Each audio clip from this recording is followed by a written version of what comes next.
Welcome to Dr. Stories, where we share scary stories with spooky rain sounds. Come along as we dive into different kinds of horror tales, like ghosts and scary legends. Get ready to feel scared and excited as we tell each story. Whether you like haunted houses, spooky mysteries, or creepy thrillers, Dr. Stories has something to make you shiver. Join us and get ready for some scary stories. When you're a cop in a small town, every call from work makes your heart race. Sometimes they're little calls. Someone keyed someone's car. Someone broke a window. Someone shoplifted a quart of milk or ripped a few Huggies out of the box. Janine Collins ran a red light and almost hit Angela Brennan, which would have been a big deal if her brakes weren't faulty and she weren't sober. Those little calls make up most of the year, and you're glad they do because the big calls are so bad you talk about them for years afterwards. A fire at Mrs. Branzino's takes out half the house and burns her legs, something awful. You went to school with her kids and your kids go to school with her grandkids. Her son Mike asked you to prom and you said no, and when he sees what happened to his mother, he passes out and hits his head and he's in the hospital for a week afterwards. She recovers better than he does. Nick Rodriguez, only 15, with his whole life and the whole world ahead of him. No one saw it coming because he was an honor roll student and on the football team and outwardly happy.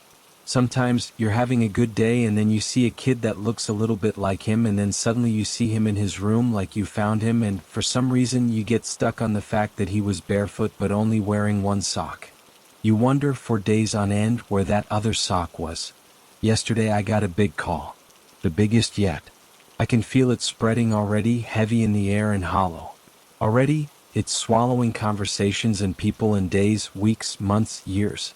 I was at the movies with Chris, my youngest. Something about robots. He'd already seen it twice. Once with friends. The second time with his father and older sister. But he said he wanted to see it again with me. I didn't mind, even if I don't get sci-fi movies. I was just glad he wanted to hang out with me. I got the call in the middle of what I assume was the big showdown at the end. A confusing light show that made my eyes water and was so loud I felt the phone and didn't hear it. I didn't hear what Monica was saying either, so I stood and shuffled awkwardly around people's feet and out into the hall. "What did you say?" I asked. "It's Becca Campbell," Monica said. Only in a small town would she say Becca instead of Rebecca. Only in a small town would I know who she was talking about instantly. What she looked like. Where she lived. How young she was. How innocent. "How bad is it?" I asked, even if I already knew it was bad. No one starts a call with, "It's," and then a person's name unless something really bad happened to them. "It's bad," Monica said. I remembered then that Monica's girl played volleyball with Becca. "Is she at the house?" "Yes," Monica said. "Her parents found her outside. It's her boyfriend too, Anna. They found him in the backyard." "I'm on my way," I said. "Tell Jordan to keep Paul and Nicole outside if he can. Don't let them touch anything. Tell them to cordon the area off too. No cell phones or pictures or goddamn TikToks." I turned around, ready to drag Chris out of his seat, but I found he had followed me into the hallway, a worried look on his face and more than a little curiosity in his eyes. His mom's a cop. He knows when something bad's happening and he can't resist its pull. "I have to drop you off at your father's," I said. "Where's Vivi?" Chris shrugged and made a face, like I'd just asked him about the whereabouts of the lost city of Atlantis instead of his older sister. "Someone died," Chris said. A statement, not a question. "I'm not sure yet." But I was, and judging by Monica's voice, it wasn't just bad but weird. Bad murders get better after a while. If a husband kills his wife, the town's possessed by the spirit of true crime excitement for a few weeks, maybe a year. Then something worse happens somewhere else and things die down. But weird murders are something else entirely. The weirder they are, the longer they live on, the stronger the fervor is. There are a lot of towns in America that never get away from a weird murder. They become it. I dropped Chris off at Evergreen Hills Condominium, the nicest suburb on the nice part of town. I hate it because I have to hand my ID to the guard at the gate, and he calls my ex-husband and asks if I can drive into his little, gated slice of paradise. He must love that, must love hearing my name on the phone and knowing that he could turn me away. But he didn't. Not tonight. He let me through and let me drive up to his house and drop our son off outside. He opened the door for Chris, ruffled his hair, kissed him on the forehead and pulled him in for a big hug. He never even looked up at my car. I didn't mind. Not that night. I had somewhere to be. Luckily, the Campbells lived on the nice side of town too, just a few minutes away from Evergreen Hills. They didn't live in a gated community. Instead, their home sat on the edge of the hill like a white spaceship with floor-to-ceiling windows and wooden decks and an infinity pool that on most nights, I'd envy that home and the people in it. Not yesterday. Not when the nice driveway was clogged with half of the patrol cars at the station, 3 ambulances, and one of the town's only fire engines. What the hell happened? Nicole Campbell was on a stretcher. Her face puffy and covered in tears. Her blouse covered in vomit. An oxygen mask over her nose and mouth. Paul Campbell wasn't on a stretcher, but he was sitting on the curb with his head in his hands and a horrible look on his face. He met my gaze and waved, a polite smile grazing his lips for a moment before his mouth slumped open again and his eyes went distant. Jordan ran up to me, his deputy shirt still a few sizes too big on his skinny frame. It had been a year and we still couldn't won that fit. She's, Jordan started. Just lead the way, I said, and I immediately saw why he had hesitated. There was no way to be led to. Becca was right there, hanging from a tree in the Campbell's front lawn with a noose around her neck, a landline phone in her hand, and her guts hanging out of wide horizontal gash that split her stomach from one side to the other. One of her intestines draped out of the cut like a streamer, dangling between her legs and pooling on the ground. For some reason, my first thought was that it looked fake, like a Halloween decoration or something out of a movie. Jordan said. I nodded and followed him through the house. There'd been some kind of fire. My eyes watered and the house still reeked of smoke. We walked through the empty frame of a shattered sliding glass door, sidestepping the lawn chair that had been thrown through it. Becca's boyfriend, Dylan, was sitting outside, his wrists duct taped to the arms of a plastic chair. His ankles were duct taped together. A few layers of duct tape covered his mouth. He was wearing a Letterman jacket and his guts were hanging out of a massive wound on his stomach, some of them pulled out onto his lap. Dylan doesn't play football, I said. Didn't I thought? And it was true. He wasn't on the team, so why was he wearing that jacket? Jordan gagged, turned, and groaned as a string of vomit shot out of his mouth. 2 murders, I thought. Bad ones. Weird ones. Theatrical. There was a fire inside? I asked. Jordan nodded, then shook his head. Stove, he croaked. She was cooking something on a pan. Weird. Weird how? I asked, then walked back inside before he could answer me. I found it in the sink. A giant ball of tin foil on a pan that had been charred to a crisp. It looked vaguely familiar. Nostalgic. I looked around the Campbell's $1 million kitchen and then I found it. A cardboard label. Jiffy Pop. Some kind of popcorn that comes in an aluminum foil dish with a handle. You cook it right on the stove. We left the scene at 4 a.m. and I got home at 6, practically crawling up the cramped stairs to my shitty studio apartment. I unlocked the door, tossed my work bag on the couch, and someone screamed in response. I flipped the lights on, my hand shooting to the gun on my hip. Jesus, Mom. Vivi groaned. She was sleeping on the couch, still in her school clothes.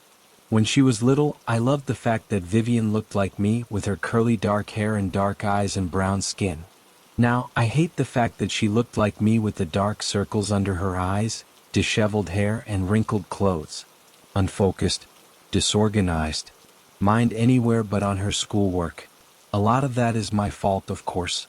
You could have told me you were sleeping over. I called you 1,000,000 times, I said, and I had. I'd been calling even before I heard about Becca Campbell. Vivi started. Your phone died, I said. Sure. You heard about Becca Campbell? Yeah, Vivi said. She's actually why I'm here. I raised an eyebrow. Vivi raised the remote, turned the TV on, and it clicked her way through Netflix until she found something she'd been watching before. It was the movie Scream. I'd seen it years ago with her. She loved horror movies since she was 10. "I don't want to watch a movie," I said. "You do," Vivi said. "Trust me." She scrolled her way through the film's opening, the movie becoming a series of still images while a red bar moved along the bottom of the screen. I saw a young Drew Barrymore with a terrible blonde wig making popcorn on the oil stove. Vivi kept scrolling. Drew Barrymore was on the phone. Talking. More talking. Then she was scared. Running. Checking the locks on the doors, going to the back door. A sliding glass door. She flipped the lights on and a boy in a Letterman jacket, duct taped to a chair in the backyard. Vivi scrolled along and then the boy was dead, his guts hanging out of his open stomach. Vivi scrolled more and more and then, "Holy shit," I said. "Yeah," Vivi said, freezing the image on the screen. I reached for my phone, turning to look at the screen one more time. Drew Barrymore was dead, hanging from a tree in her front yard with a noose around her neck, a landline phone in one hand, and her guts hanging out from an open wound in her stomach. Was the same. Exactly the same. I unlocked my phone and there was a message notification. A voice recording. I tapped it, then put the phone to my ear. "Hello, Sheriff Rios," a deep voice said. "Do you like scary movies?" "I do. 7 movies. 7 bodies. 7 days. I'll post an update tomorrow. I bet someone will tell me that I can't share the details of this case here, but being sheriff means I can do it and then worry about the consequences later. This case is too bad, too weird to keep to myself. Word gets out, especially in a town of less than 5,000 people. Yesterday morning we held a small conference. We don't have a dedicated conference room at the station. Whenever something big happens, which isn't often, we hold conferences at Janice McCarthy's Inn. It's the closest thing we have to a hotel. It has a dance hall for events. Mark and I had our wedding there, as did most of the people in the room. Janice helped set up the podium and snapped her fingers at Bob Nowicki, Mariana Castro, and the other young waiters that work at Anne-Marie Jackson's restaurant, which is part of the inn too. Janice and Anne-Marie are best friends, and I'm stalling. My mind's racing. The worst thing about being from a small town is that you know everyone and everyone knows you. You can't hide, especially when you're the sheriff and someone is murdered. 2 people, which makes it even worse. 2 young people, which makes it catastrophic. When we were done setting up, Janice handed me the microphone and then stood next to me in front of Jordan and a few of the other deputies. I shot her a look and she took a few steps the right of the podium, but she stayed up there throughout the whole thing. I hate that. She does it at the weddings too, hovers near the priest and the best man and the wedding planner, like just because she owns the place she's gotta be a part of everything. I'm stalling again. Sorry. "Yes, Dash," I started, then everyone in the room cringed under at the sharp shriek of the speaker's feedback. Janice snapped her fingers and her waiters fiddled with the thing. "Do a mic check," Janice said. 1, 2, 1. I sounded like an idiot. I looked around the room. "Can everyone hear me?" They didn't answer, but I could hear myself just fine, so I kept going. "Sorry about that," I said. "Yesterday we lost 2 of our own." Cliché, I know. But I'm not a writer and not much of a public speaker either. I'm a cop. Becca Campbell and Dylan Russell. There's no easy way to talk about this, to say that 2 young, bright, 2 good kids were killed. There was a murmur of agreement in the crowd. Anger too. I noticed some of that anger was directed at me and the deputies around me. "I know there's been a lot of talk," I continued. I turned around and looked at my deputies, then at the dozen or so members of our local paper. Took pictures of the crime scene and shared them in a couple of group chats. Some of those pictures were posted online too. The police department's own technology team has reached out to other authorities and has gotten a lot of those pictures down. Luckily, most of them had already been tagged and flagged and taken down by the platforms themselves. I swallowed, suddenly remembering that I shared the case myself on this site. I reminded myself that I had done it in desperation, in the hope that maybe someone online could help me make sense of it. I have no doubt that, when this is all over, I'll probably be let go for doing it. I'll probably be run out of town. I think that'd be for the best. We haven't had a murder in this town in close to 20 years, and back then this social media stuff wasn't an issue. I'd like to remind you that sharing details of an ongoing police investigation is a crime. I wasn't sure of that actually. I'm not sure of it even now. It's probably bullshit, but I felt it gave me a little authority in the face of the online monster.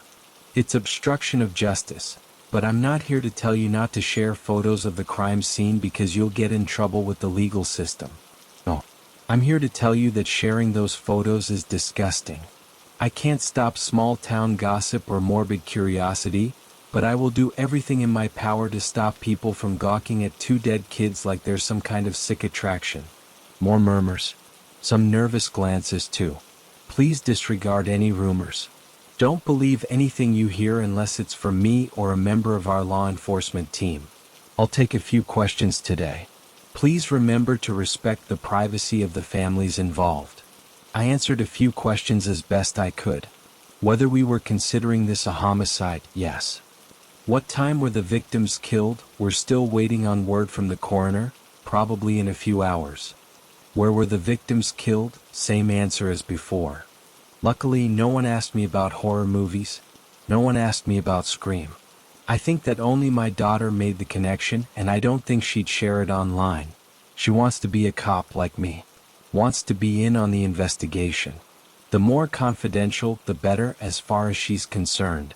Like being part of an exclusive club. She told me as much a few hours later at the station. I gave her one of our awful coffees, then put her in my office. Then I walked into a conference room with Jordan. Sit, I said. Jordan sat down. I'll only ask this once, I said. Did you take photos of the crime scene? With the department's camera, Jordan said. You told me to. Not crime scene photos, I said. Cell phone photos. No, Jordan said. Do you know who did? Jordan shook his head, but he looked nervous. Well, guilty. Was there anyone hanging around the bodies? Maybe you turned your back or another deputy did. Jordan told me a few of the firemen did, some of the first responders. I sighed. It was my fault for not being there sooner. Do me a favor and keep an eye on my daughter. I'm going to see Paul Warren. I should go with you, Jordan said. What did I just say? Jordan nodded. Our town doesn't have a morgue or a medical examiner, but there's one the next town over. Paul Warren's a local. Friend of the family. Friend of my father's. He was like an uncle. I trust him.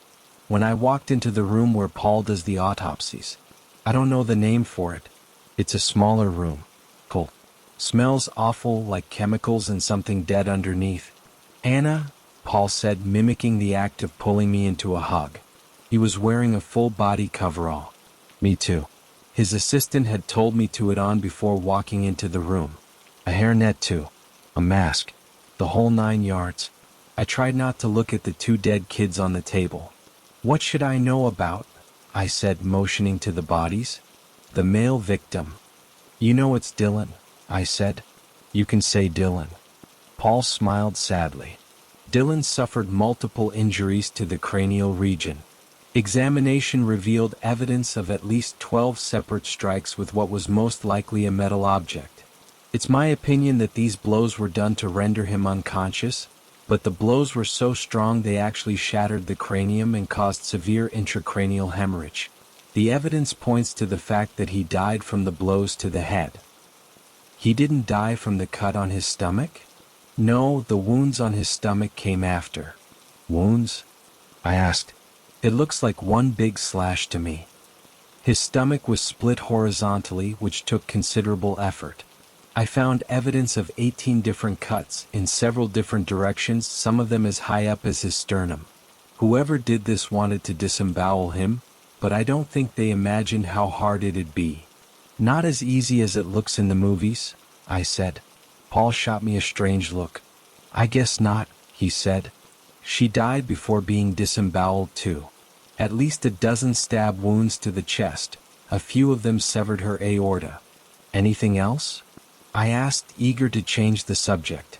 The phone in her hand, Paul said. What about it? It was super glued to her palm. Post-mortem. That's strange, right? Not if he wanted her to be found with the phone in her hand. He staged her, Paul said. Theatrical. Not theatrical, I said. Cinematic.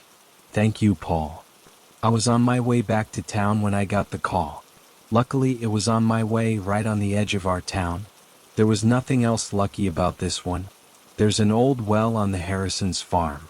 When I was a kid, we'd sneak onto the property and drop coins into it. Make wishes. I actually believe they'd come true. Good shit. After we did it a couple of times, old man Harrison chased us off the farm with a shotgun in his hand. My father almost had a heart attack when I told him. I thought he'd be angry at me.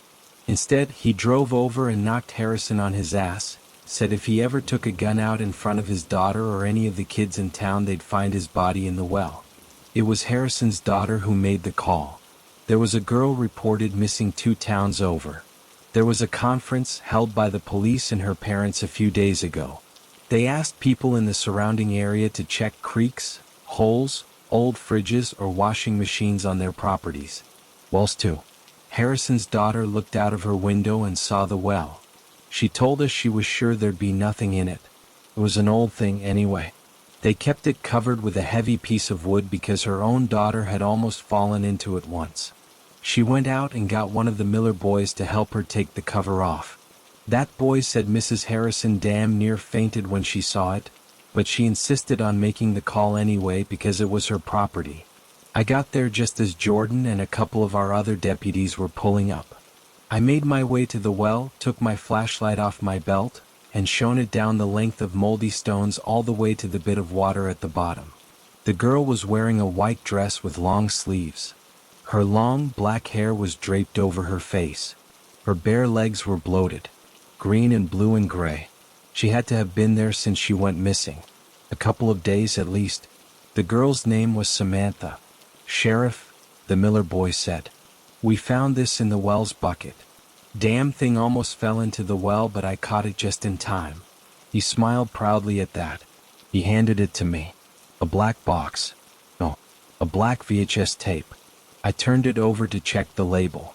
Force of habit. There was a white label on it, faded yellow. On it were 2 words. 7 days. Because Samantha was from one town over, the crime scene was more crowded, more complicated to navigate. Her parents showed up. Her brothers and sister too. They wanted to see her, touch her. Her mother shouted at the EMS responders to check her heart rate, give her oxygen, do chest compressions.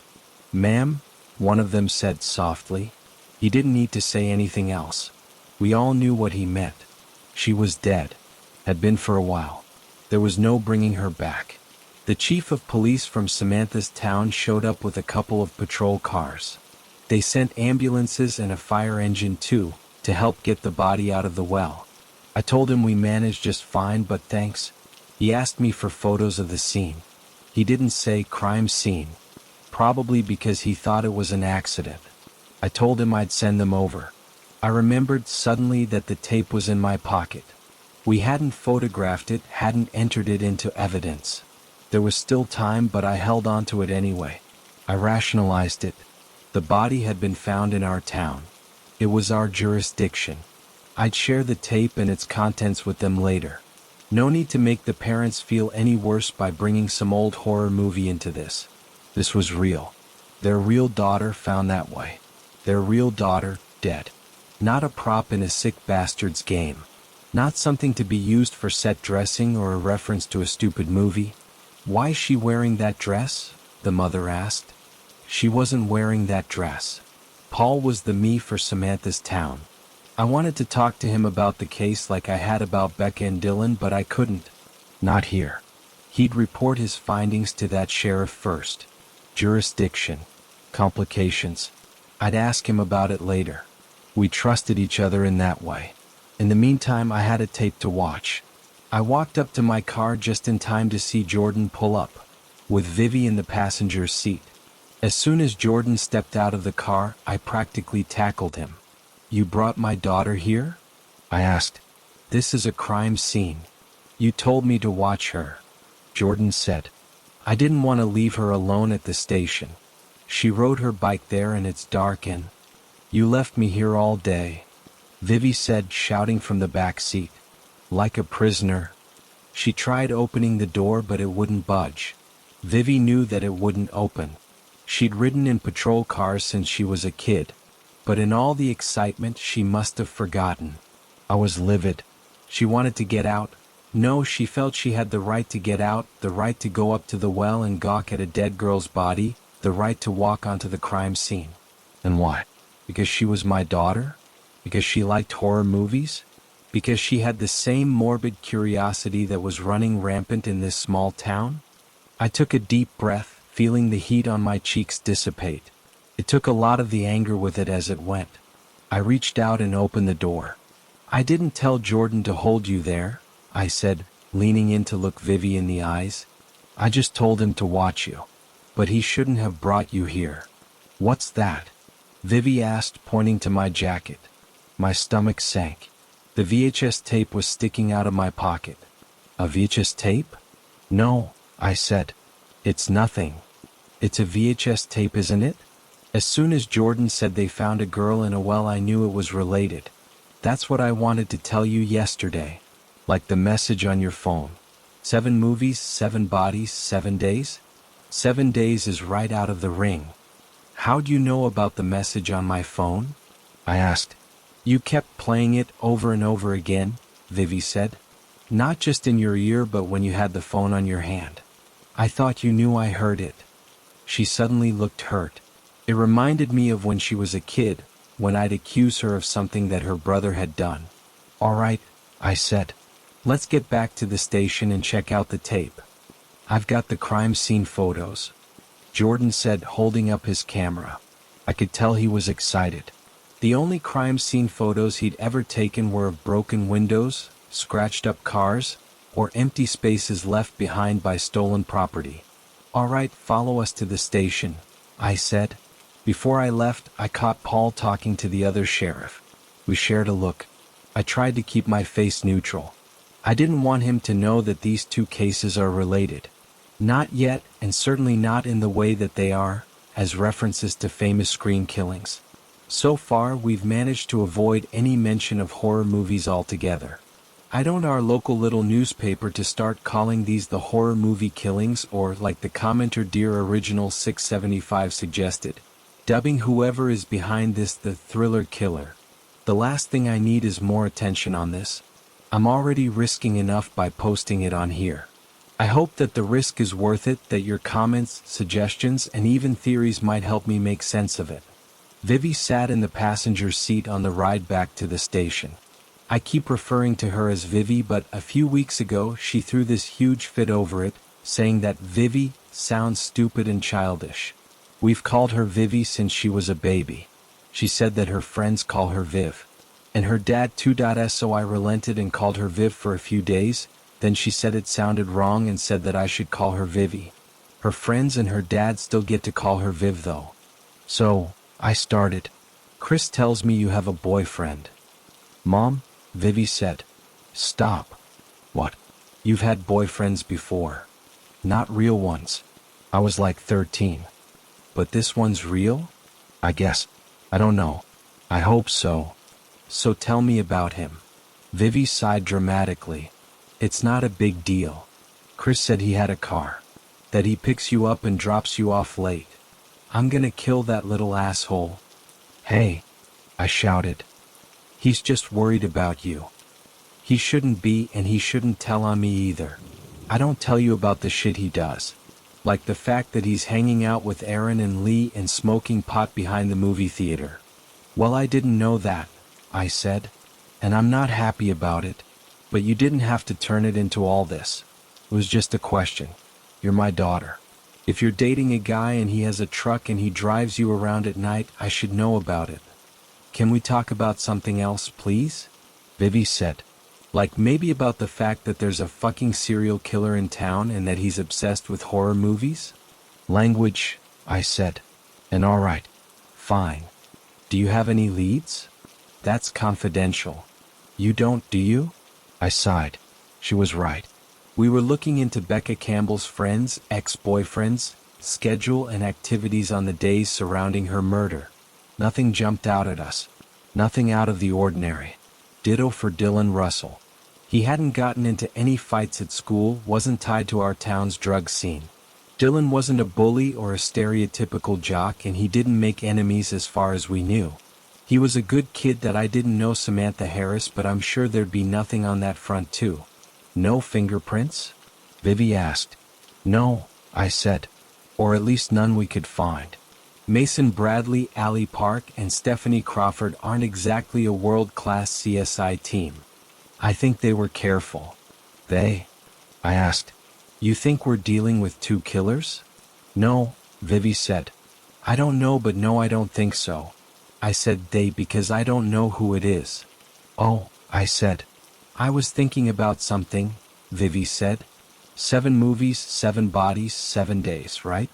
So far it's been 2 days and 2 movies, but 3 victims. First Scream and now The Ring. Yeah, I said. So, the count's already off.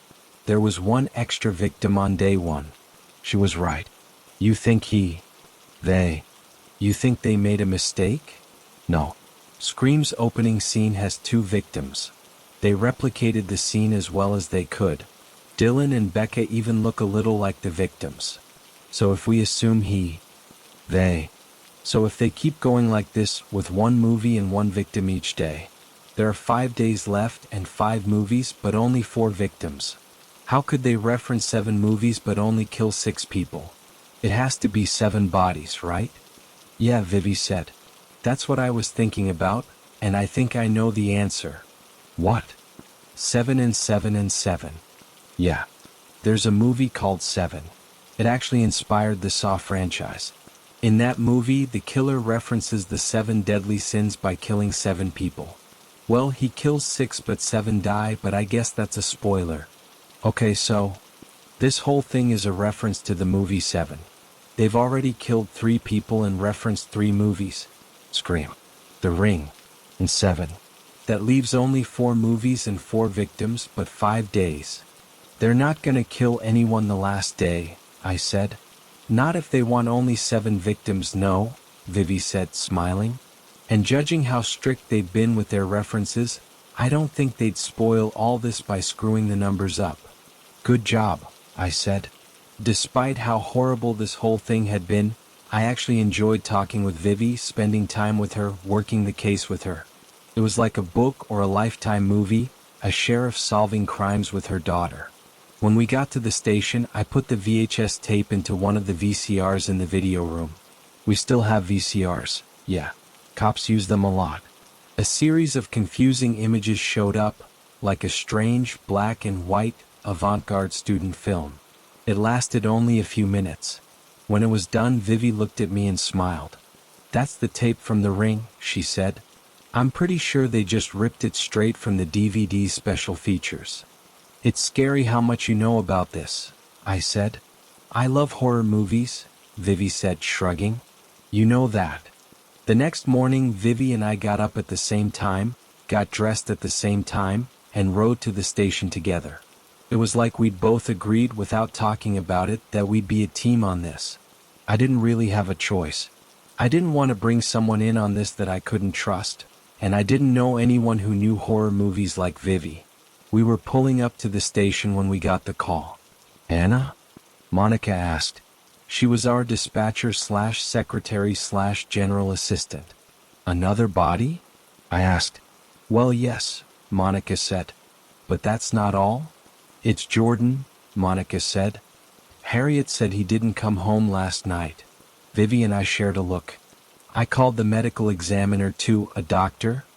What did Paul say? He didn't say anything. I got his assistant. He said that Paul didn't come into work. They called his wife and apparently he didn't come home last night either. Another 2 victims? Vivi mouthed. We don't know that it's related, I said. Let's just focus on the call for now. Where is it? I could have dropped Vivi off at the station, but I wanted her with me. She made me feel better about all this. We pulled up to a house. It was a new family. I didn't know them. Even in a small town, you can't know everyone. And I was glad I didn't know them. I don't know if I would have been able to handle the sounds the parents made when we walked into the home if I had known them or their dead kid. I walked up the stairs to their daughter's room and opened the door. I flipped on the lights and immediately wished I hadn't. There was a girl sitting on her bed. She was wearing a blue nightgown. Old-fashioned. It was covered in green vomit. The girl was sitting with her back to me, but I could still see her face, could see the discoloration on it, the cuts, the bruises. I could see all of it because the girl was facing me, even if her back was turned to me. She was facing me because her head had been twisted 180 degrees. That I don't know many horror movies, but I knew this one. First and foremost, I'd like to thank you all for sharing your comments, insights, and theories. For the people saying that my daughter is acting suspicious, I think it's just because you don't know her. She really is a sweet girl. She's never gotten in trouble at school, with her friends, or at home. She likes horror movies. That's not a crime. As for her boyfriend, she hasn't told me about him, but I'll try to get more information out of her. But, again, if you knew Vivi, you'd know that being suspicious of her doesn't make any sense. Okay, now for the update. With Paul missing, a different medical examiner handled the scene.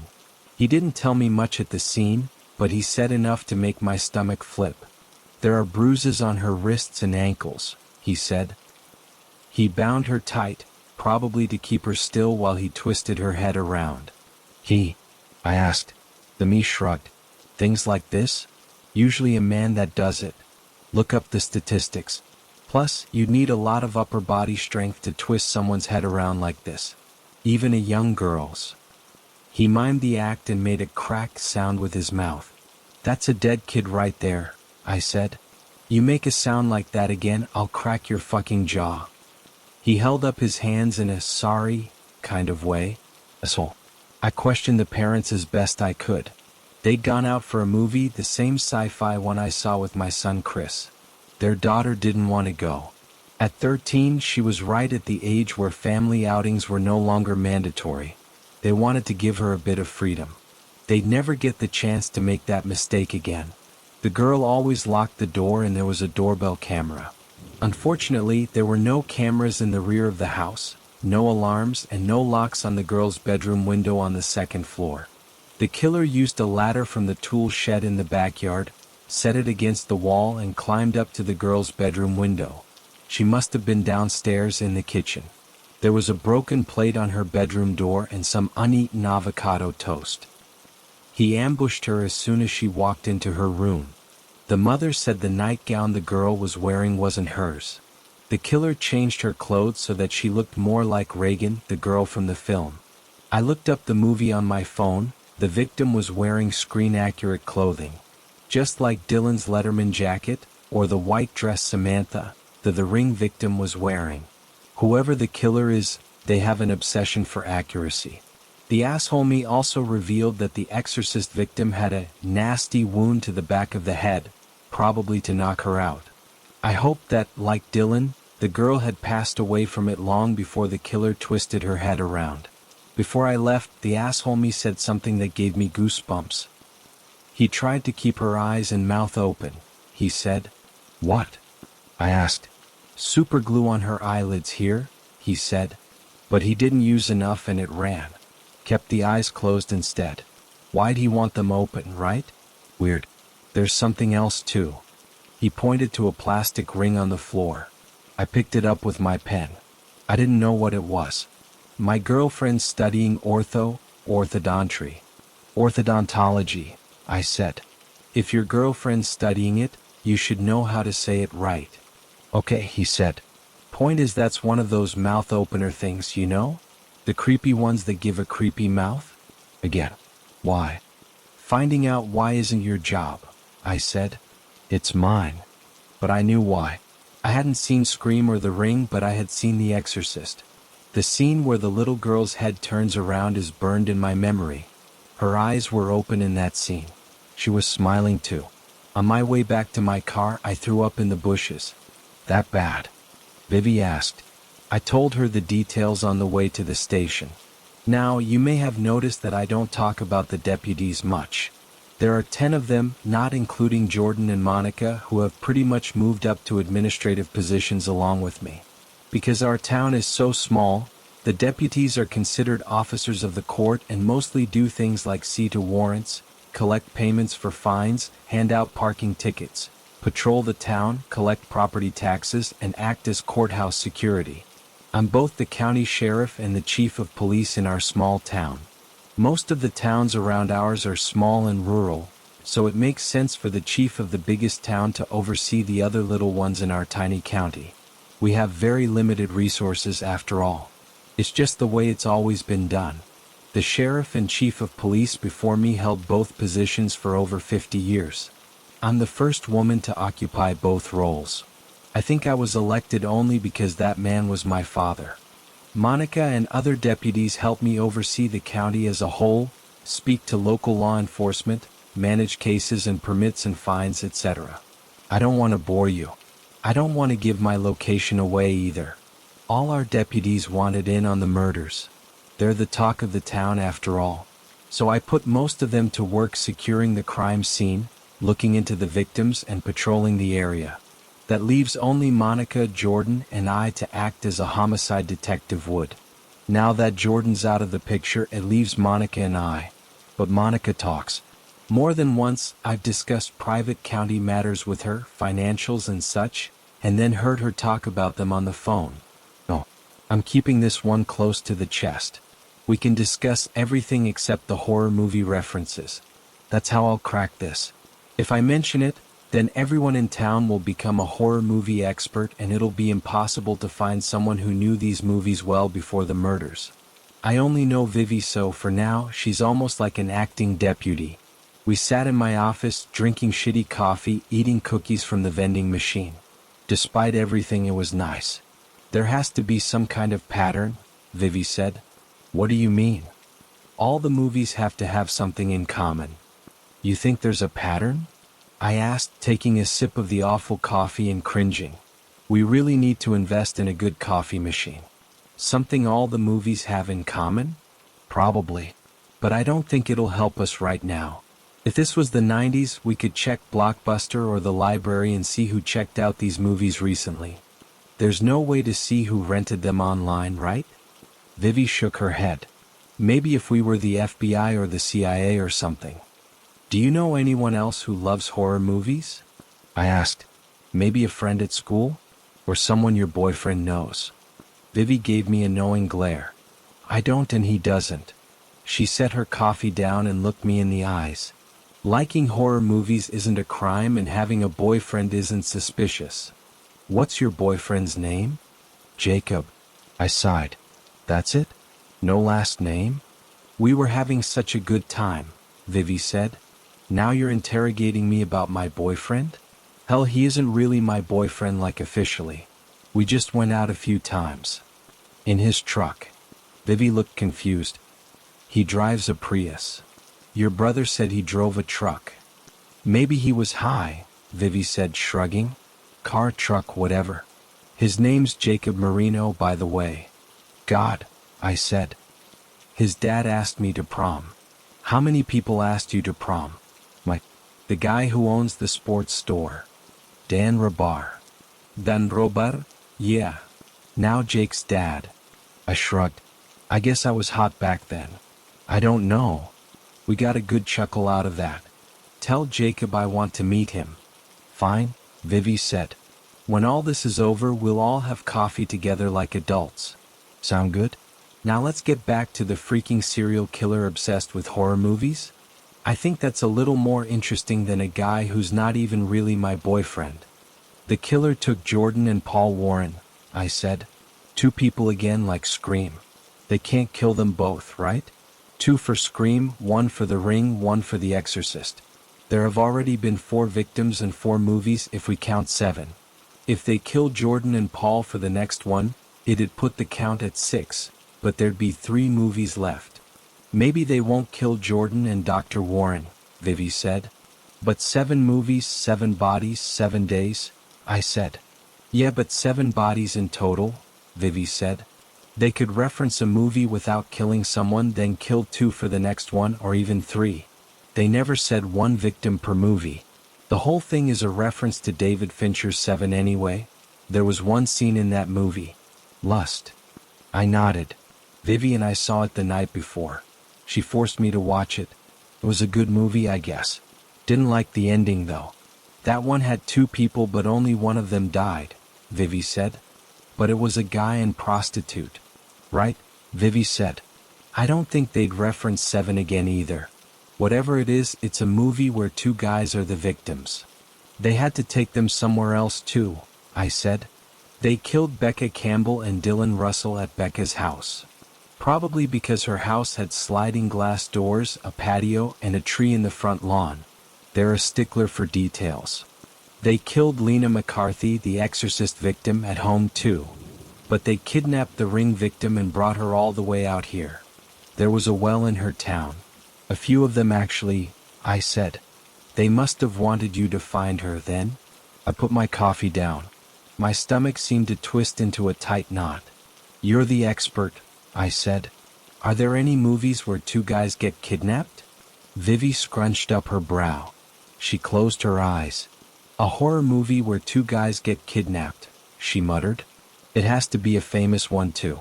Scream, The Ring, The Exorcist, Seven. Pretty mainstream so far. No deep cuts. But maybe they'll throw one in there? Something from the 70s? Very crowded decade. Lots of giallo stuff. Maybe a weird slasher from the 80s. No. Vivi looked at me. The references have been pretty obvious so far, she said. You could plug a description of the way the victims were killed into Google and you'd get the movie every time. So this one has to be obvious too. Two male victims. Becca and Dylan were dating, like the victims in Scream's opening scene. The two girl victims looked like the horror movie characters they were referencing. There must be a reason why they picked Dylan and Dr. Warren. Probably to punish us, I said. To disrupt the investigation. They've helped me so far. Maybe, Vivi said. But I think they want the victims to be pretty similar to the ones in the movies. Dylan was blonde. Drew Barrymore's boyfriend in the movie had dark hair. So Dylan was killed because of the role he filled, not what he looked like. Jordan and Dr. Warren must have been picked for their roles too. A cop and a doctor? Practically every horror movie has a cop and a doctor in it. Vivi shrugged. I don't know. We haven't gotten the call yet and it's late, I said. Maybe they haven't killed them yet. Or maybe they just haven't been found, like the girl in the well. She was there for a day at least. Maybe they put Jordan and Paul somewhere hidden too.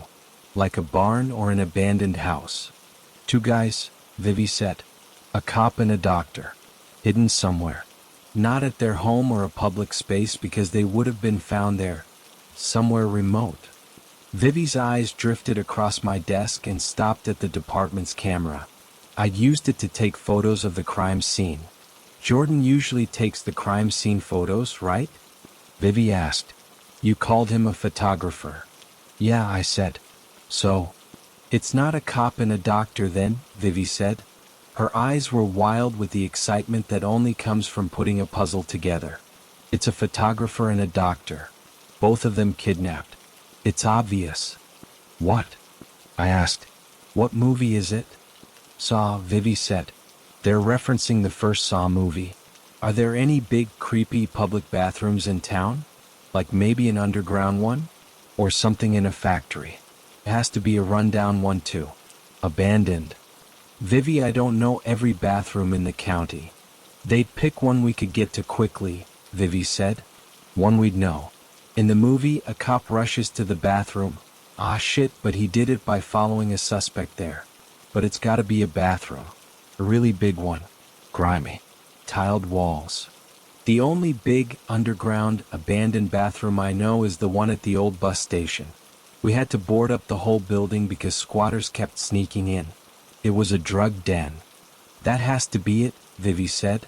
I was skeptical. She'd solved it too easily, too quickly. She was probably wrong.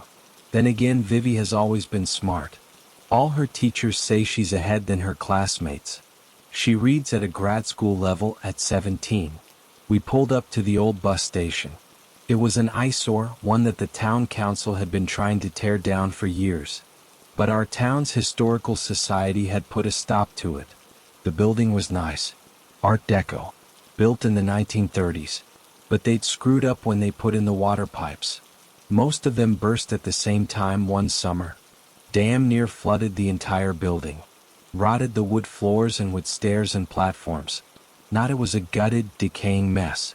"You're staying in the car," I said, opening the passenger's side door and then one of the rear doors too. "But," Vivi started. "You'll be safe in the car," I said. "I won't," Vivi said. "In horror movies, the killer always targets the detective's family." "I'm not a detective," I said. "Sheriff/police chief whatever," Vivi said. "It's so obvious. You go in there by yourself. I stay in the car. The killer breaks the window and chloroforms me. You come out and find an empty car. Cliffhanger." I sighed. "Fine," I said. "But you stay behind me and use this." I gave her an extra flashlight. "I should get a gun too," Vivi said, "in case they try to get me from behind." "This isn't a horror movie, Vivi," I said. "It sure as hell feels like one." I handed Vivi my taser, the kind that shoots out prongs. "Just don't hit me with that thing," I said. Vivi nodded, grabbing the taser and then pointing it around like a gun. "It's not a toy," I said. "Yeah, I know. But it's fun." Vivi and I walked up to a side door. The front doors had been boarded up and covered in chains. The windows were covered with thick sheets of wood. The town council wasn't messing around. But there had to be an easy point of entry by law in case the building caught fire or something. Not that this moldy, soggy wreck could catch fire. The side door was covered in locks and chains, but we had hidden the keys under one of the Art Deco statues near the entrance. We wouldn't be needing the keys due. The side door was wide open. "Shit," I said. "Language," Vivi whispered. She was pale. Scared. "Stay behind me," I said. As soon as we walked into the building, I was hit by the stench of decades of mold and rotten wood. I tied my handkerchief around Vivi's nose and mouth and pulled my shirt over my own. We walked carefully, testing out the rotten floorboards before putting out with delicate steps before putting our full weight on them. We found the stairs leading down to the bathrooms. The way forward was easy from there. I could see drag marks on the floor where the mold and dust had been wiped away by someone dragging something, or someone else. There was a light on in one of the bathrooms. Strange, seeing as how the building didn't have power. I saw how the killer had done it almost instantly. There were thick power cables snaking out of the bathroom doorway and slinking away through the darkness, leading deeper into the station. I could hear the hum and churn of a generator in that direction. They'd planned this, had put a lot of work into it. That scared me more than anything else. Suddenly, I remembered a line Morgan Freeman said in Seven. "This guy is methodical, exacting, and worst of all, patient." I stepped through the doorway into a moldy, grimy, tile-covered bathroom. A set of new, bright, unforgiving fluorescent lights had been fitted on the ceiling. Underneath them was a giant blood stain. I could see the imprint of a body on it, as if someone had been lying in it for hours as it dried. "Anna!" Jordan shrieked. He was on the other side of the room, lying in another pool of blood. He had a shackle around one of his ankles. A thick chain led from it to a series of rusted pipes in the corner. Then I saw Paul. Jordan was holding him, hugging him. Paul's head was in Jordan's lap. I could tell from where I stood that Paul was dead. He was pale. Well, and I didn't need a medical degree to see why. Paul's right foot was gone. In its place was a bloody stump. Jordan's eyes shot to the corner of the room next to me. I turned around and my breath hitched in my throat. Paul's foot was lying in another pool of blood, with the shackle still around it. There, lying near it, was a hacksaw. "Holy shit," Vivi said. Vivi and I sat across from Jordan's hospital bed. The doctor said he should be all right. He only suffered cuts and bruises. The killer hadn't hit him in the back of the head like the other victims. They'd used chloroform. They were learning. They didn't want Jordan to die from a hit that was meant to render them unconscious, like what happened to Dylan and the Exorcist victim. I had gotten a call from the asshole me and he confirmed it, another brain hemorrhage. In that girl's case, I was glad she was dead before the killer got to work, undressing her and dressing her in what they'd brought, posing her like a cheap haunted house prop. The last thing I remember was unlocking my front door, Jordan said. Then I woke up in that bathroom. With Paul? I asked. Paul and the man. Vivi and I shared a look. What man? I asked. A man wearing a black hood, Jordan said. He was still groggy. The doctors had given him something for the shock. A pig. A pig mask, Vivi said. Jigsaw's helpers wear them in the movies. They kidnap people. I rolled my eyes. I hate horror movies. Don't blame the movies, Vivi said. Blame the crazy guy who's bringing them to life. I leaned into Jordan's bed. He looked bad. Groggy. Well, sedated and anxious at the same time. What makes you think it was a man? He had a very deep voice, Jordan whispered, looking around nervously as if the killer could walk into the room at any moment. Probably a voice changer, Vivi said. Like the killers in Scream. Jigsaw's copycats use them in the sequels and... Vivi, I said. Maybe you should wait in the hall. Fine, Vivi said. If you don't want my help. I do want your help, I said. And you're helping a lot, but I shouldn't even be here. The only reason the doctors haven't kicked me out is because I'm the sheriff. All right, Vivi said. She walked out of the room and shut the door. I turned back to Jordan. Part of the reason why I asked Vivi to step out of the room was because I didn't want her to hear what Jordan would say next. What happened to Paul? Jordan's eyes met mine. They were wide with what could only be fear. I could practically hear his heart pounding. His breaths became quick and shallow and strained. He kicked Paul awake, Jordan said. He was worried he'd used too much to knock him out. But Paul came around. The guy walked around the room looking at everything. The lights. A clock on the wall. He was angry it didn't look perfect. He brought someone else in too. Unconscious. Wearing black clothes. He set him down next to me and put this metal thing next to it. He'd painted it to look like something you put on the toilet. Suddenly, I wanted Vivi in the room after all. This was becoming very confusing very quickly. There had been no unconscious guy in the bathroom, only Jordan and Paul. Was there something like that in the movie? He wanted me to smash his head with the thing, Jordan said. He told me it was meant to be the lid of the toilet tank, but that he tried smashing something with one and it broke too easily. It had to be like in the movie, he said. I had to kill the unconscious man with it by smashing his, but he said not yet. He said that, in the movie, the doctor cut his foot off and dragged himself to the other side of the room. So he walked over to Paul and he handed him a saw. Jordan kept going. His voice was a whisper again. Every time he took one of his shallow breaths, his whole body shook. It's all right, Jordan, I said, reaching out to grab him by the shoulders. You don't have to tell me this now. Just rest. Just try to calm down. But Jordan ignored me. He kept talking as if I hadn't said anything at all. He had a gun.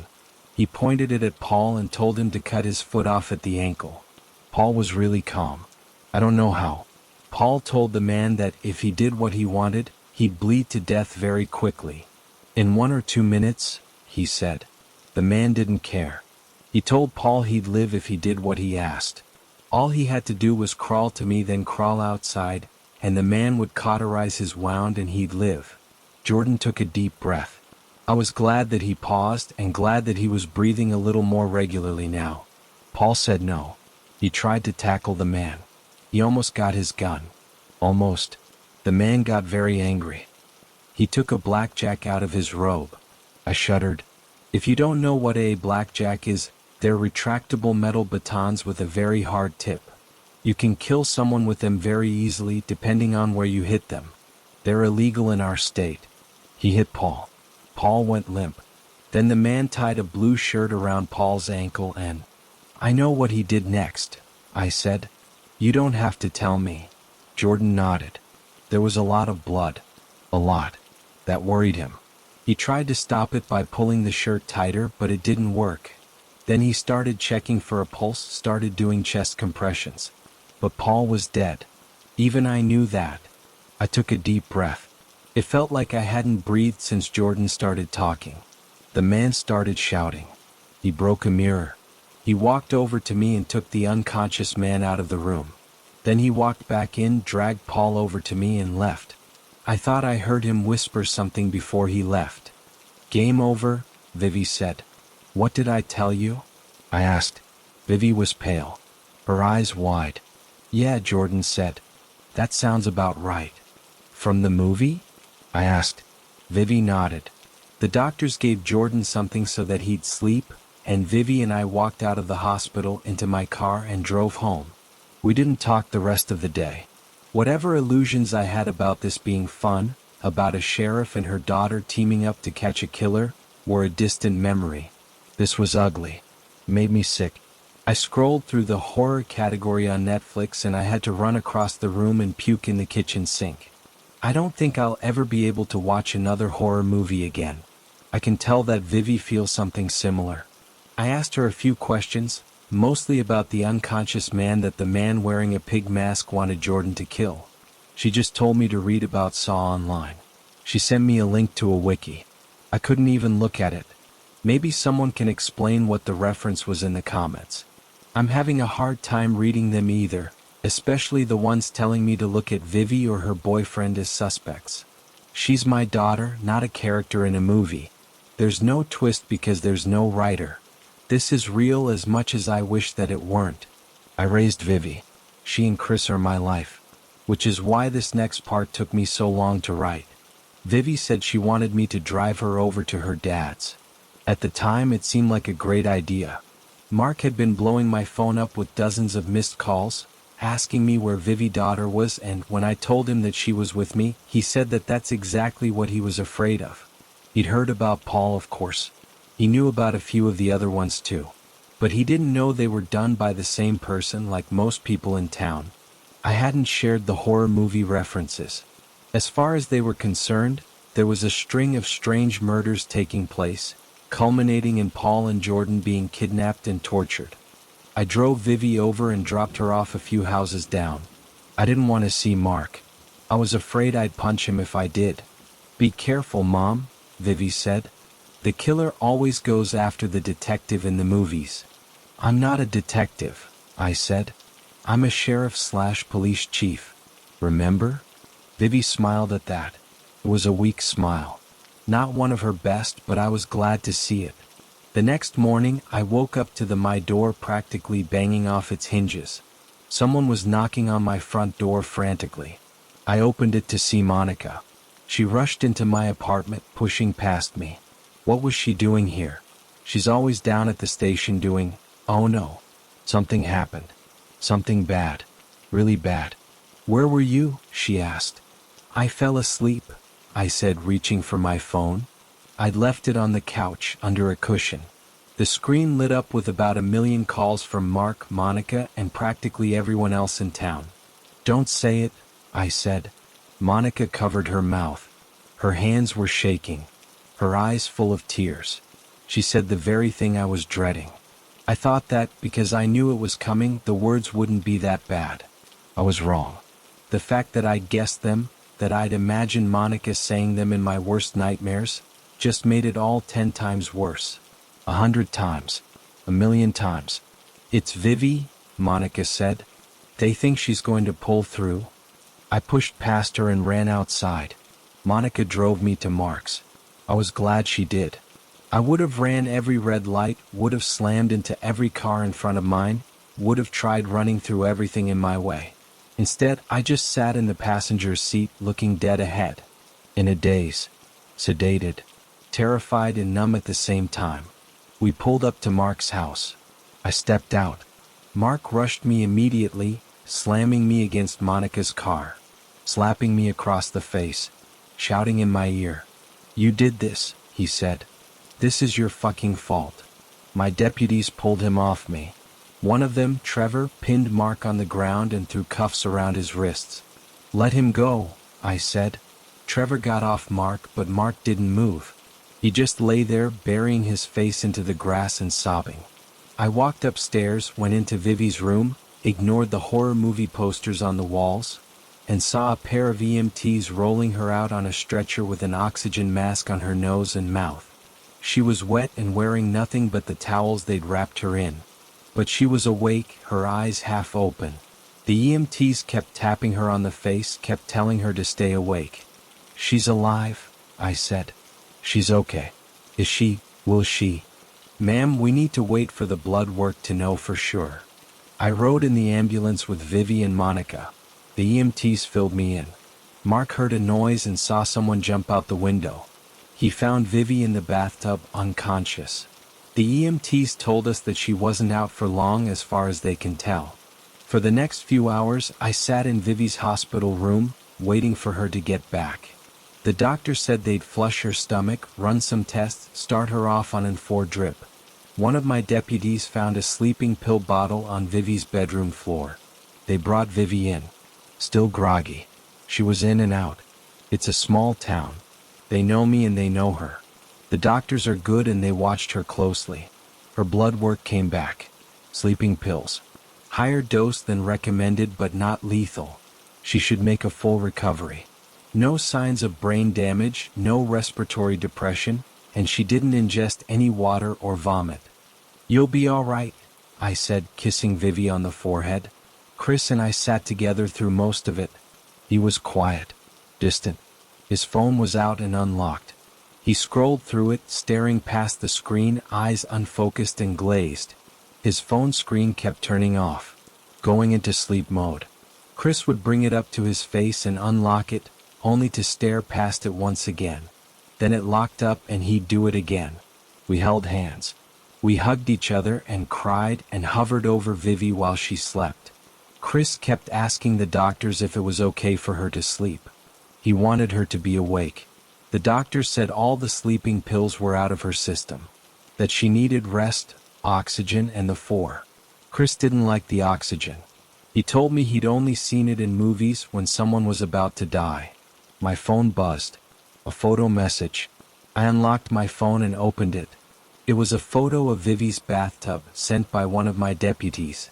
They drained the water out and found something on the bottom. Knives. My first thought was that it was knives. But it wasn't. It was a glove. The thumb was normal, but the other 4 fingers were knives. The bastard. That fucking bastard. It happened just now. Monica shouted, rushing into the room. "What?" I asked. "The glove." "What glove?" Monica asked. "No. It's Jake Marino. My daughter's boyfriend?" I stood up so fast my head swam. "He did this." "No. I don't know. I don't think so. His parents were out, but a neighbor saw a man running out of the driveway. He called us and a deputy went in and..." "What?" "They said he was killed in bed." "Stay with Vivi," I told Monica. I walked out of my daughter's hospital room. I don't even remember driving there. I only remember walking into Jake Marino's room and seeing the blood. I'd never seen so much blood before. It was all over the bed, on the floor, on the walls. There was a lot of it on the ceiling too. There was a hole in the bed. Deputies and the asshole me were standing around it, looking like they were gonna be sick. "We didn't know if we should wait for you," one of them said. I shone my flashlight into the hole. Jake Marino was inside. I don't know horror movies, not even famous ones. I'll need your help for this one, Reddit. Tell me what movies he referenced. It has to be 2, right? Maybe if we find out, we can solve this somehow, but without Vivi's help, I'm lost. I'm tired, and I just want this to be done. Thank you all. I'll post again tomorrow if I can. I was sitting outside Vivi's hospital room when Mark walked up to me. I stood up immediately and took a step back as if I was expecting him to tackle me again. My head still hurt where he'd slammed it against my car door. Mark held up his hands as if to show that he wasn't going to hurt me. That just made me even more mad. Mad at him, yes, but mostly mad at myself. Why was I scared of him? I had handcuffs. I had a badge. I had a taser. And I had a gun. He wasn't my husband anymore. Maybe I was scared because, despite of my weapons and my badge and my uniform, he'd still slapped me. Mark had never hurt me before, not physically, but now that he had a line had been crossed, he could do it again. The deputies standing on either side of Vivi's door stood straighter. One of them took a step toward Mark. I held up my hand. "What do you want?" I asked. "I want to see her," he said. "She's sleeping." Mark nodded. He was blonde, fit, and had a golfer's tan. Mark's father, my former father-in-law, thank God for that former, owned the biggest car dealership in town. He bought a lot of homes or had them built, then let Mark rent them out. I was too busy with work, they said. I had been drinking after my dad's death a bit too much. I got distant. I got angry. After we split up, Mark got to keep our house. His house, I guess.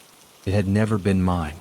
After I moved out, my place was a one-bedroom apartment on the bad side of town.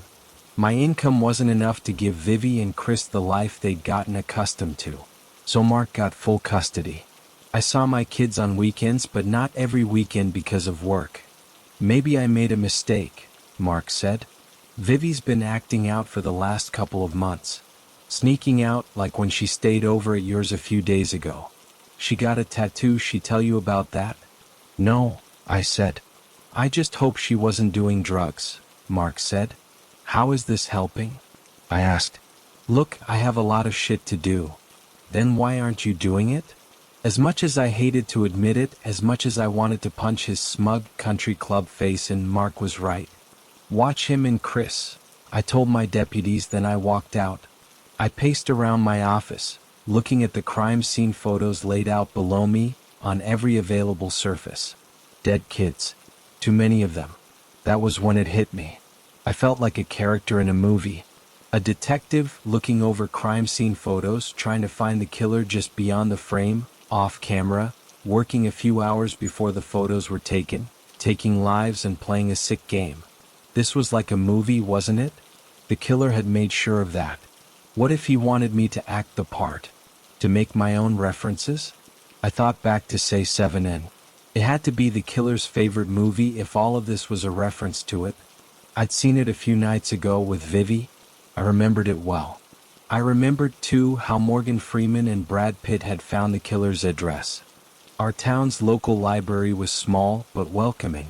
It was pretty much all ran by Brenda Peterson and her husband, Ralph. There were others, mostly volunteers, a committee, a board, etc., but Brenda and Ralph were the beating heart. They were always there, even at night. I walked up to Brenda. She's a thin woman in about her 70s. Fit, active. The type you see finishing a jog at 7 a.m. She was watching TikTok of all things. "All the knowledge in this place and you're watching that," I said. "I've read more books than most people do in their lifetime," Brenda said with a smile. "Don't try to shame me for keeping up with the times. What can I help you with, Anna?"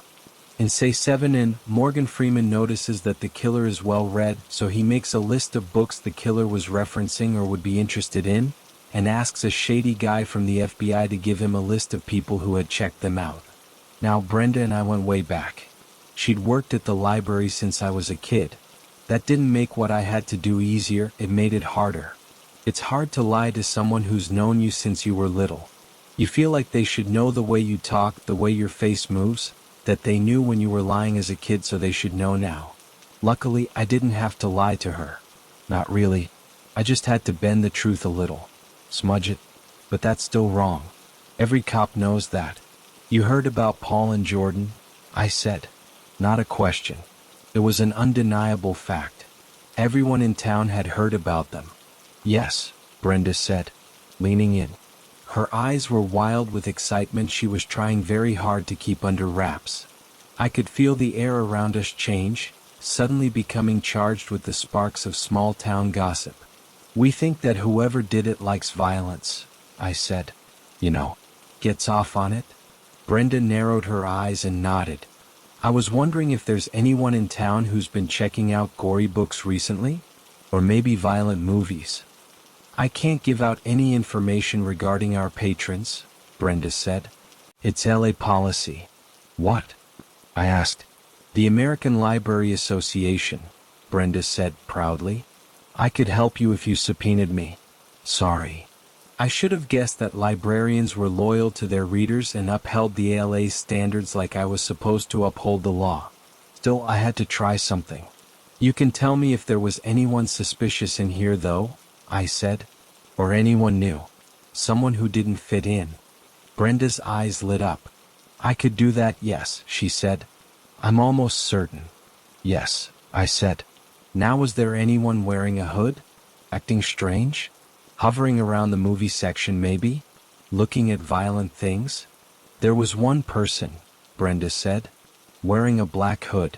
He actually tried checking some violent movies but, again, subpoena.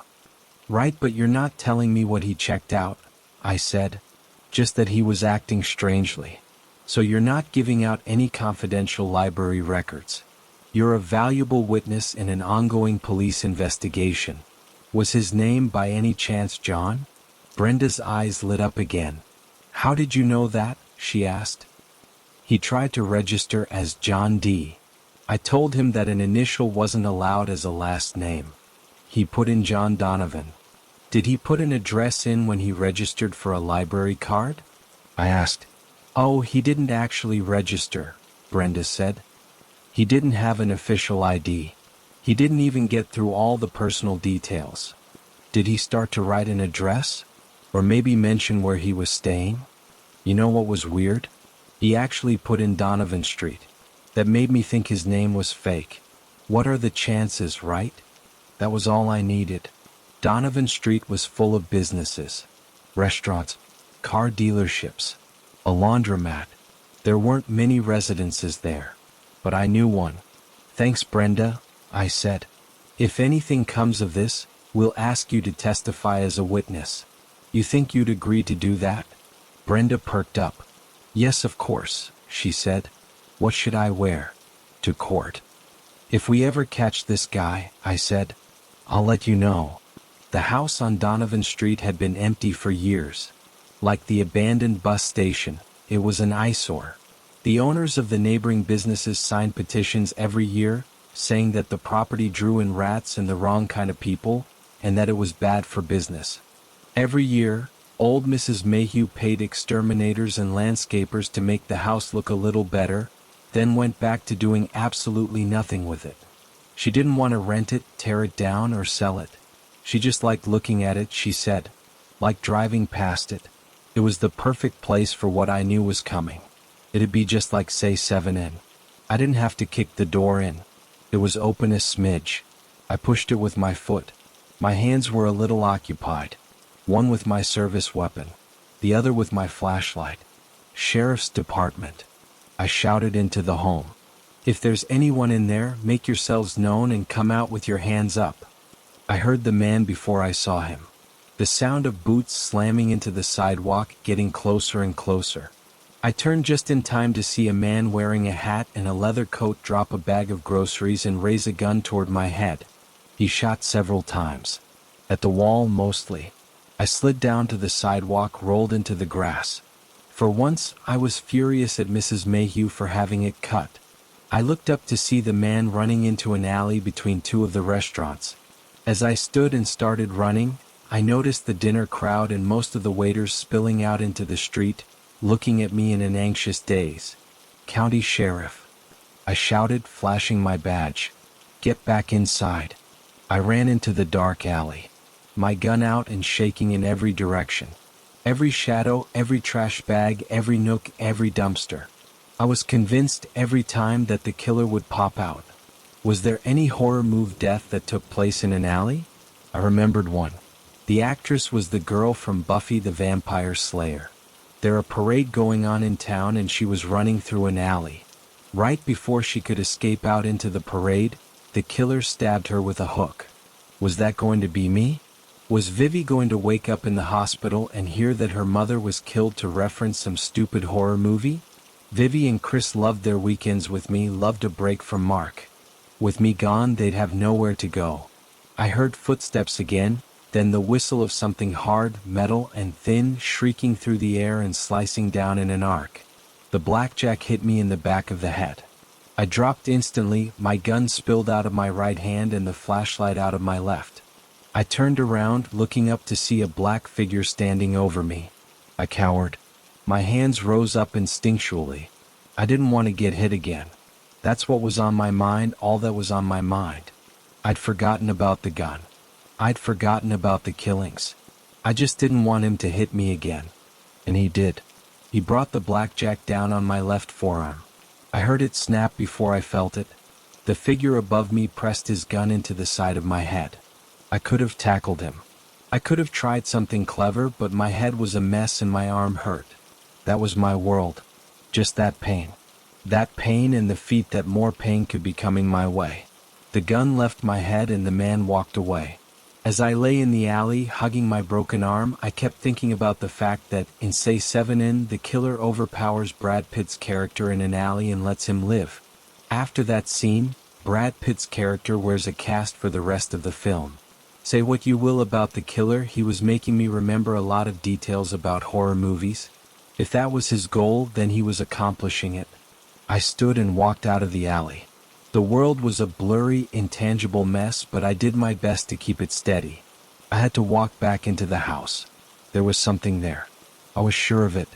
I crawled up the stairs, dragged myself through the front door, and made my way into the house.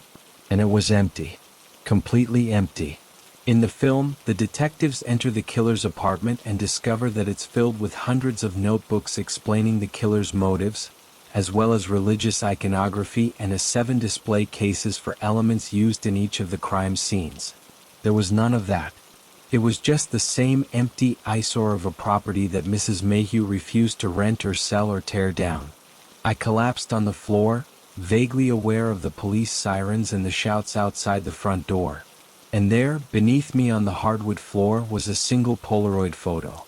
I picked it up with my good hand. It was a photo of a bookshelf. No, of one corner of a bookshelf. There were a few DVDs, 6 to be exact. Scream, The Ring, The Exorcist, A Nightmare on Elm Street. So, the last thing on the shelf was an old VHS tape. Loose. There was no label because there was no box. It was a black spine. The label was on the other side, facing the other films or the shelf. I slipped the photo in my pocket, even if I felt like balling it up and throwing it away in anger. I had walked into the house hoping to find notebooks filled with the killer's thoughts. I wanted a dozen notebooks, one for each film. Instead, all I found was a photo. But maybe the photo accomplished the same thing. Maybe it said that, instead of notebooks, the films were what the killer had seen again and again. Those films on that shelf. A black shelf in the corner of a room with a white wall. It could be anyone's room, anyone's shelf, anyone's movies. But it looked vaguely familiar. I tried thinking in the haze if I had ever been to Jordan's house, or maybe it was the shelf on the library, or I felt myself collapse, but it was a distant thing. Someone else's pain. Someone else's body hitting the ground. I woke up in a hospital bed. My left arm was in a cast. The room's light was too bright, too blurry, too much all at once. Mark and Chris were standing in front of me. So were a few of my deputies. I tried getting out of bed immediately. "What are you doing?" Mark asked. "The doctor said you suffered a concussion." "What?" I asked. Mark repeated what he'd said and told me that it was exactly why I had to stay in bed. "I'm fine," I said. "What are you gonna do if I leave? Arrest me?" The deputies in front of the door looked at each other, like they were unsure what to do. Mark reached out to steady me and I pushed him away so hard he hit the wall. "Mom?" Chris shouted. I turned to look at him. I had been so wrapped up in the case, so focused on it and on Vivi that I had barely thought about my son. What must he think seeing me like this? Seeing his sister in another hospital room with an oxygen mask? I reached out to him and he recoiled, taking a step back. "Let's go, Chris," Mark said, grabbing my son's hand. "We've been here too long." I pointed at the 2 deputies. "Follow them and stand watch outside the house." "No," Mark said. "You want to be useful? Watch her." He motioned to me violently. I flinched at the way his hand shot out. "Make sure she stays in bed, takes her painkillers, does whatever the doctor says. She's not thinking clearly because of the concussion." The deputies looked at each other again and stayed in the room. One of them led me back to my bed and helped me onto it. "Send a patrol car," I said. "To the house." "We will, Sheriff," the deputy said. "You should get some rest." I slipped out of consciousness again. I don't know for how long, but when I woke up, my phone was ringing. I dragged myself out of bed, reached the chair on the other side of the room, slid my finger across the screen and put the phone to my ear. A deep voice was on the other end. The first time the killer had used a voice changer, it sounded like the killer in Scream. This time he sounded like Jigsaw. "If you want your son to live," the voice said, "follow my directions." On the phone, the killer told me to go to the church on our town's main street. He said almost nothing else, ignoring every question I shouted, every concern I had about Chris's well-being. "Get there in the next 15 minutes, the killer said, "or I'll stab him 7 times. I didn't go to church often, but I knew where the church in question was. I estimated that, on a day without traffic, it was probably about 10 minutes away from the hospital. So I had around 5 minutes to get out of the hospital, and 10 to drive to the church. If I was right, that left me no time to get out of my car, no time to climb the church steps, no time to burst through the doors and do what? Confront the killer. Stop him. There must be hundreds of horror movies where someone is killed in a church. I couldn't think of any. All I could think about was the killer's obsession with the number 7. I looked at the clock on my phone screen. I had wasted an entire minute. I grabbed my uniform off the chair in the room. They'd taken my gun and flashlight. One of my deputies was probably holding it for me, but I didn't have the time to find one and ask them for it. Hell, I couldn't even risk one of them seeing me. If they did, they might ask me where I was going or why I needed my gun or why I wasn't in bed. They'd probably try to convince me that I needed rest. That conversation could very well take 10 minutes or even 15. I couldn't risk it. My hospital room was on the first floor. The room's window didn't open, but the bathroom window did. I pulled it open, climbed on the cabinet, and pushed myself out of the small window and onto the parking lot below. How many minutes had that taken? Too many. I found my car keys in my jacket pocket and unlocked my car. There was a gun in my glove compartment. I grabbed it, stuck the keys in the car's ignition, started the engine, pulled out of the driveway, and drove. I don't know how long it took me. I just know that I turned on the lights and the siren and drove like a madwoman. I never hit the brakes. Not once. I swerved and blasted the horn and ran a few red lights until, finally, my car was in front of the church. I didn't have the time to drive around the block and into the church's parking lot. No. I drove onto the curb and onto the church's first steps. Then I pushed the driver's side door open, fell out of the seat, and ran up the stairs. I burst through the church doors and saw it. My stomach dropped. My heartbeat was a pounding, overpowering presence. I could see it in my eyes, could feel it in my trembling, tingling fingers as they held a gun that felt cold and wet. Chris was lying on the altar, trying to squirm away as a hooded man held him in place. There was a knife in the man's hand. He held it above his head, the thin blade glinting, frozen in place. Then it started to move, to slice down in an arch, to drop closer to my son's chest. I didn't think. I just moved. I raised my gun and shot the man. The first bullet hit him in the shoulder. The next one hit him in the neck. I don't know where the others hit him, I just know that none of them missed. The man dropped, twisting as he fell. My adrenaline turned the world into a slideshow. Every time I blinked, I moved without knowing it. I blinked once and I was at the altar, reaching out to Chris and asking him if he was okay. I blinked again and I was lifting his shirt to check for blood or cuts or wounds. Nothing. I blinked once more and I was standing over the man, kicking the knife away from his hand. I took a deep breath and the world seemed to steady. I reached down and pulled the man's hood back. And it was Mark, my ex-husband, Chris's father. My deputies arrived on the scene a few minutes later. They didn't ask me anything. What had happened was obvious. And that's when it hit me. The crime scene was obvious. It left no doubt or room for interpretation. Anyone who saw it would understand that my ex-husband had kidnapped my son and was going to kill him on the church altar. The knife was near his hand and there were 6 other blades laid out next to my son. It was ritualistic. Strange. Sick. Satanic maybe. They put Chris in an ambulance and gave him something for the shock. He was unhurt. Not even a scratch as far as they could tell. He was just shaken up and still groggy from whatever the killer had given him to knock him out. Chloroform most likely. I didn't think about horror movies on the ride over to the hospital. I just thought about Mark. We had gotten married in that church.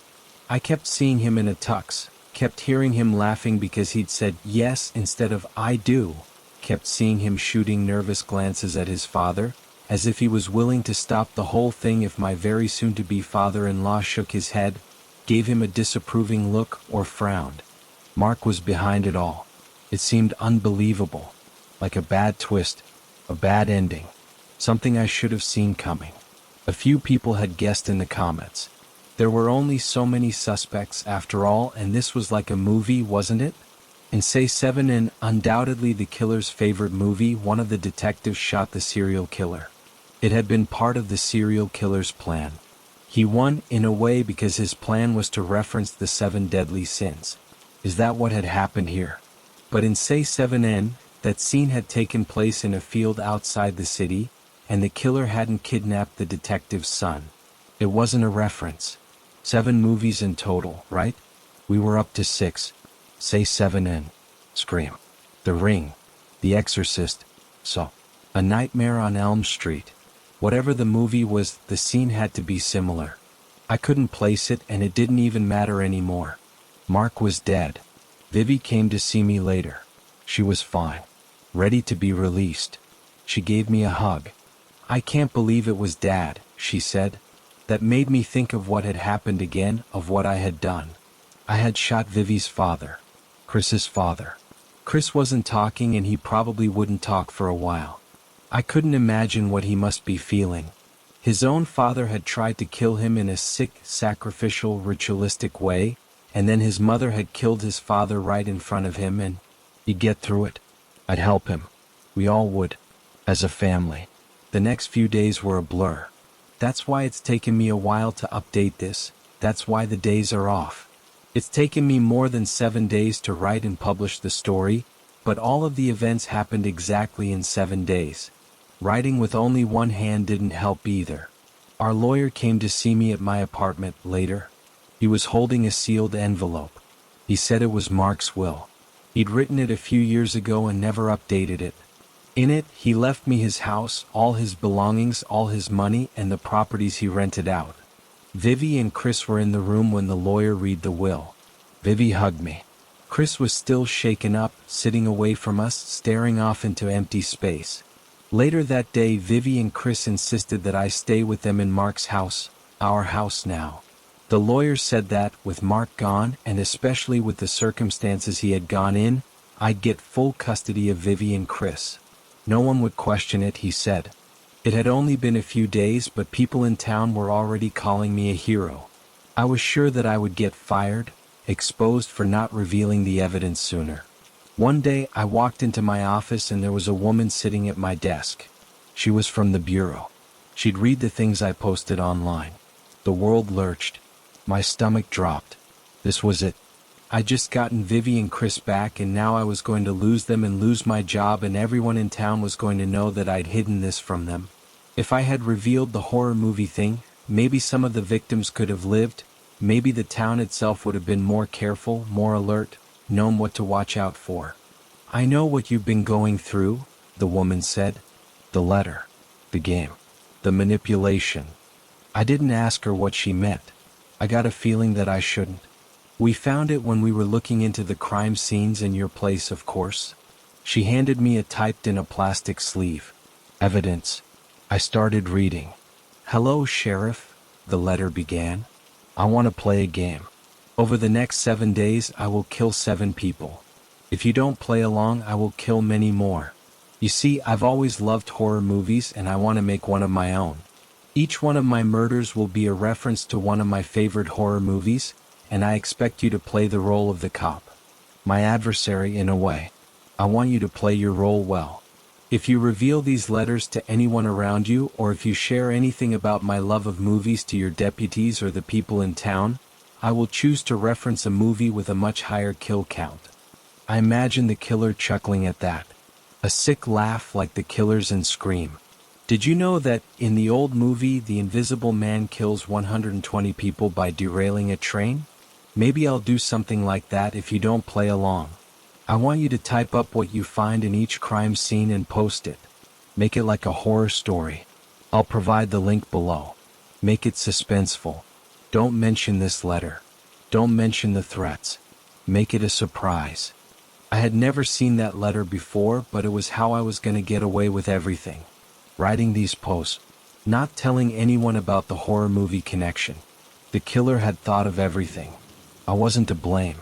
I didn't hide the evidence because I was selfish and scared. I didn't obstruct justice by posting the stories on here.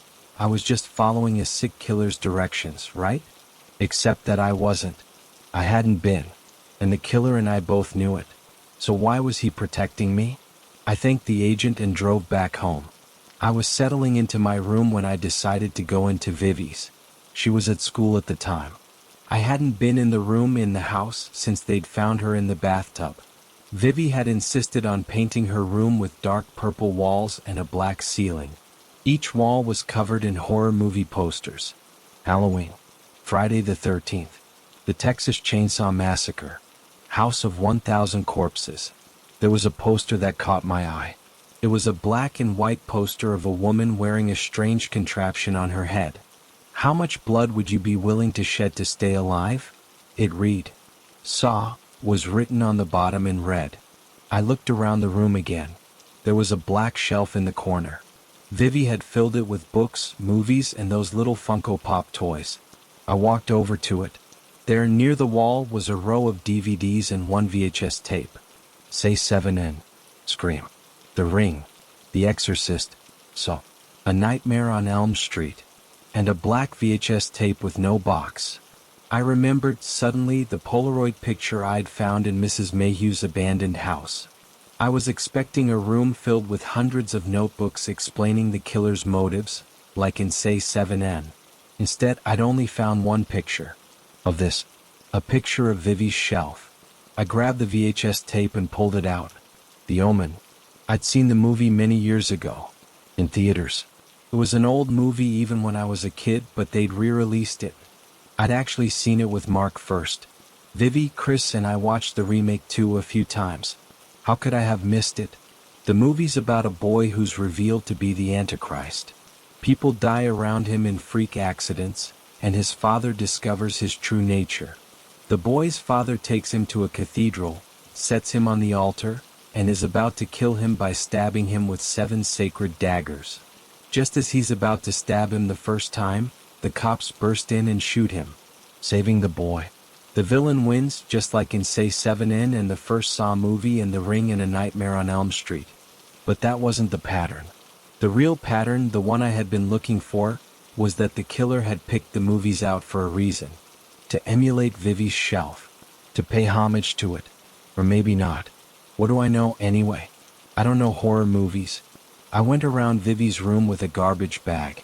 She didn't need the clutter, didn't need to look at anything that could remind her of what we had all gone through.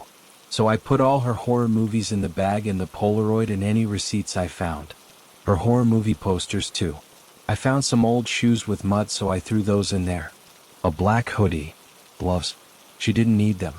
Then I put the bag in one of the gated community's dumpsters and hung out with Vivi and Chris for a while.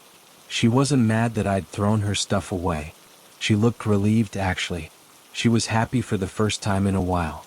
We made small talk. She showed me her tattoo. A missing puzzle piece. She said she'd get it filled in, to show that what was missing was now back in her life. I could tell she meant me. Made me happy. Maybe that's how this story ends. A happy ending, all things considered. The killer dying by my hand, referencing a horror movie in his final moments. Mark had access to Vivi's room after all. He would have seen that shelf a lot. Mark didn't own a black truck, didn't know horror movies, didn't know Reddit, but so what? Maybe he did. Or maybe there could be another ending. I'm just making it up here. Like an alternate scene, you know? Something on the special features of a horror movie's DVD? In it, maybe Jordan comes to my new home and tells me he found a tape in Mark's pocket. Maybe I ask him if he showed it to anyone and he says no. Maybe I play the tape and it's the killer telling Mark to go to the church and to raise a knife over Chris. If he does it, Chris will be unharmed. He has to trust him. Maybe I get worried, so I go to the tattoo parlor. Maybe I ask the artist who did Vivi's tattoo if she was with someone. Maybe he tells me it's a boy from one town over. A loner type. Wears grunge-style clothing. Drives a black truck. Maybe I hide outside Vivi's school. Maybe I wait for a black truck to drive by. Maybe I follow it. Maybe I run it off the road. Maybe I force the guy out and walk him over to a field. Maybe, like so many of you mentioned, I say that we're going to reference Say 7 and again, the killer's favorite movie. Maybe he begs. Maybe he tells me it was all Vivi's idea. That she was Jigsaw and he was her apprentice. That she wanted all this. That she hated her dad. Maybe I shoot him in the head and then empty the entire clip into him. Maybe I put him in one of the many holes that lead to old mine shafts, or down an old well, and drive his car into a lake or a pond. Maybe, just maybe, I want to reference a movie too. One of the ones that ends on a happy note. Maybe I don't even care who's behind it. I'm just happy I got my kids back after all. I don't know what I'd do if I lost them. Maybe one day I'll delete this story and any reference of it. Anyway, I have to go. I'm taking Vivi to the tattoo parlor. She wants to get her tattoo filled in. She said it's a loose end. That the tattoo artist would remember that her tattoo was unfinished, would have it in her records or on video. Loose ends are no good. Vivi says she'll think of a horror movie on the way, or make one up on her own. If it's a slasher movie, she said, there'd be lots of ways to kill someone with a tattoo gun.